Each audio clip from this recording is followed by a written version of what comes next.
Andrew Lowney, folks. Yes, Andrew Lowney. You may have heard it. I mentioned him a couple of times in the last week or so. He's the fellow that's done the biography on Andrew, old Prince Andrew and Fergie there.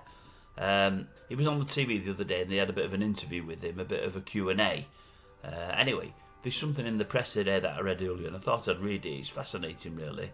It's about, is it Eugenie and Beatrice, Princesses Eugenie and Beatrice, Andrew's daughters, Andrew and Fergie's daughters. And it's virtually saying they've virtually stonewalled Andrew. They're having nothing to do with him at the moment because of the biography and it coming on the back of the Newsnight interview a good few years ago now. Listen to this. I'll just read you a part of it that I read today. It's frightening if you're, one of his siblings, and obviously both of these are. Frightening, really.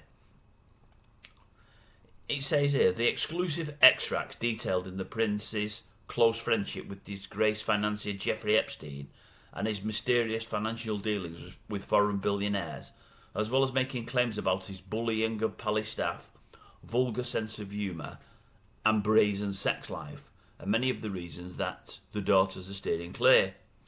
The focus of the piece then moved on to ex-wife Fergie, detailing allegedly hedonistic spending on staff, parties and holidays, an aversion to paying her bills, an aversion to paying her spiralling debts, and her desperate pursuit of high-profile men, including John F. Kennedy Jr.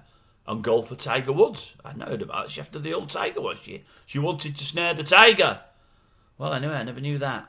With the nation gripped by one shocking anecdote after another, one can only imagine the humiliation felt by the two princesses.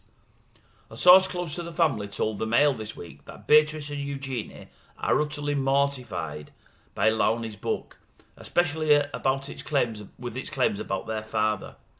Although they've been praised for its release, the reality and the global furore that it has stirred up has been worse than they first feared.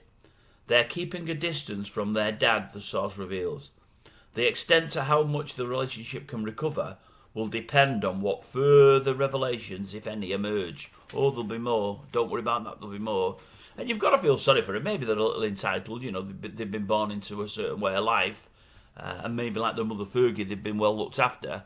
I've seen something further in the piece where it says one of his kids when they were 18, got a bracelet worth about 18 grand.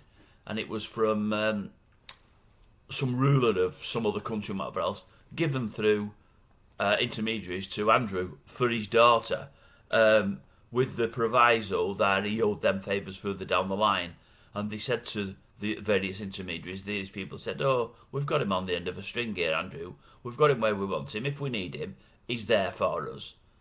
Bit bad, isn't it, really? Bit bad when he's doing work on behalf of the government and the country itself, and you realise he's just a freeloader, self-serving freeloader. It's a shame, isn't it, really? And you wouldn't want to be his kiddies, would you now? You certainly wouldn't want to be his kiddies, or her kiddies for that matter. Didn't know she was chasing blokes like that. Never knew she had the hots for Tiger. I've never seen them together. I think that was a bridge she wouldn't have been able to cross, to be honest with you. Anyway, I'll leave it with you, that one. It surprised me. It might have surprised yourself, I don't know. But no, you wouldn't want to be related to old Andrew.